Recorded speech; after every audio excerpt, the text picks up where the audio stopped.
Ladies and gentlemen, according to the latest reports we received from several sources, intense fighting continues in and around the areas of Ataye, which is situated along the A2 highway. In yesterday's video, I informed you that Amhara forces claimed that the Ethiopian National Defense Force (ENDF) supply line had been cut off through the A2 highway near Ataye. The most recent reports indicate that intense fighting is still ongoing.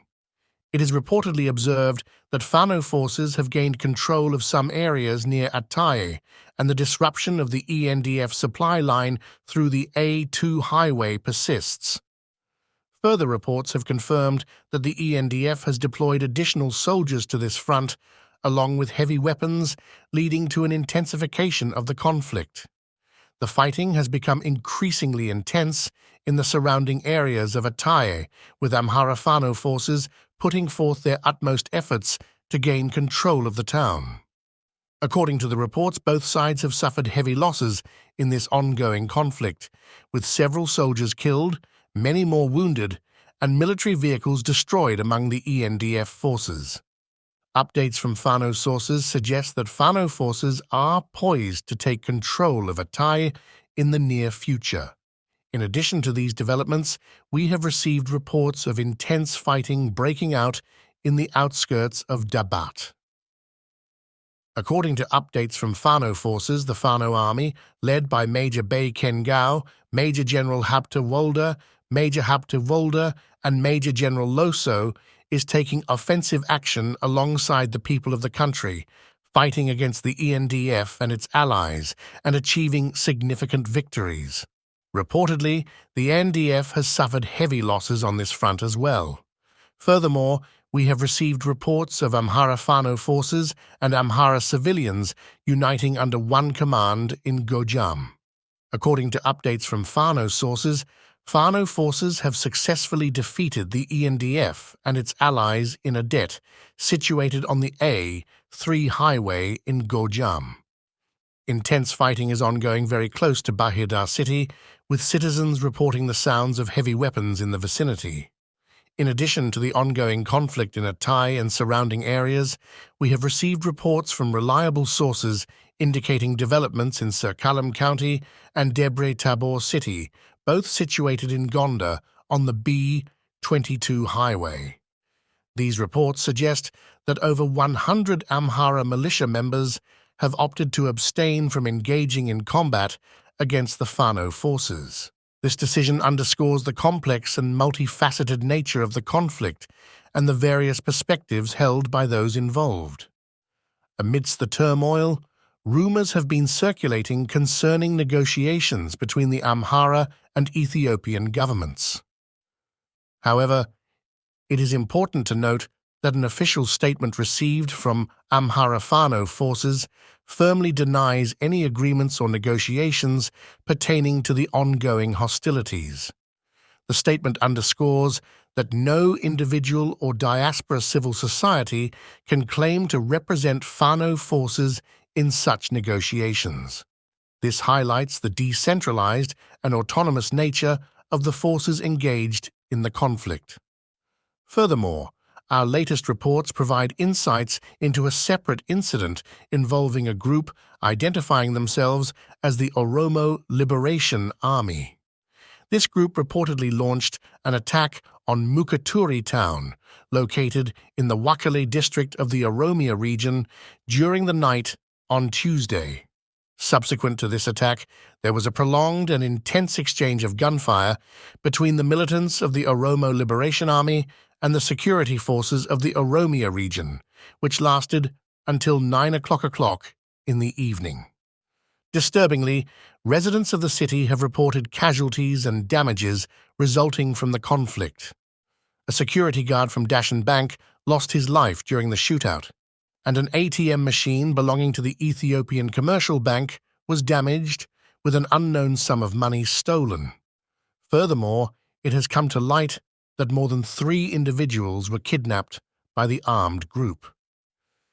It's noteworthy that this is not the first time such attacks have been carried out by the militants in the city, indicating an ongoing security challenge in the region. Apart from this, health experts have raised concerns over the inadequate medical care being provided to patients in the war-affected Amhara region. The reasons cited include road blockades and the challenges in the supply of essential medical equipment and medicines. According to a report from Deutsche Welle Amharic Service, the situation has been deteriorating since late July, with numerous social and economic service providers becoming non-operational due to the conflict in the Amhara region. Among the most affected institutions are healthcare facilities in the highly volatile West Amhara area. In one harrowing account, a patient in Feres Bet town of West Gojam zone described his ordeal. After suffering an electrical accident, he sought medical treatment at a local hospital, only to discover that the hospital had run out of necessary medications.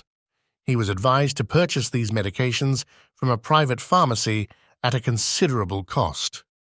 To make matters worse, even the private pharmacies were facing shortages of crucial medicines. A medical expert working at Bure Hospital in West Gojam zone highlighted the dire consequences of this situation, especially for expectant mothers.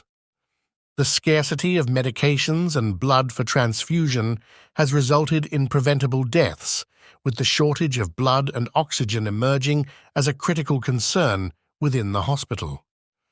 Manai Tena, the manager of Finot Selam Hospital, reported that 2 expectant women recently lost their lives due to the unavailability of blood and oxygen supplies. In a distressing revelation, a doctor from Yejube Hospital in East Gojam zone disclosed that their previous practice of borrowing medical supplies from local waredas districts was no longer feasible, as these waredas had also depleted their medical resources. An anonymous doctor at DebreTabor Hospital emphasized the challenges posed by medication shortages, lack of generators, and frequent power outages. The doctor poignantly likened the situation to going into a battlefield without adequate ammunition.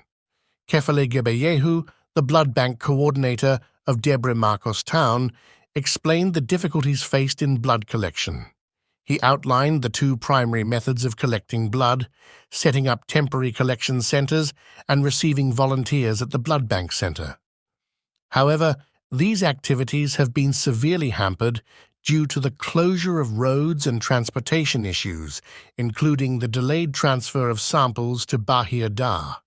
When asked about the supply of medicines, Amsalu Chan, the manager of the Bahir Dar branch of the Ethiopian Pharmaceutical Supply Service, pointed out that certain medicines, referred to as programs, are provided by donor organizations, while others are procured by their own offices.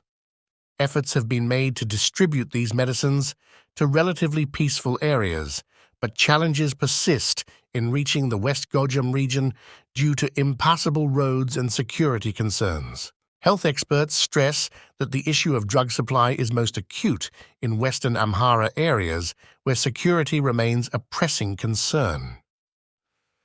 Unfortunately, Deutsche Welle's attempts to gather further information from the Regional Health Bureau in person proved unsuccessful. In summary, the situation in the Amhara region has severely impacted healthcare services, resulting in a shortage of essential medical supplies, including medicines and blood, further exacerbating the suffering of patients in need of urgent medical attention.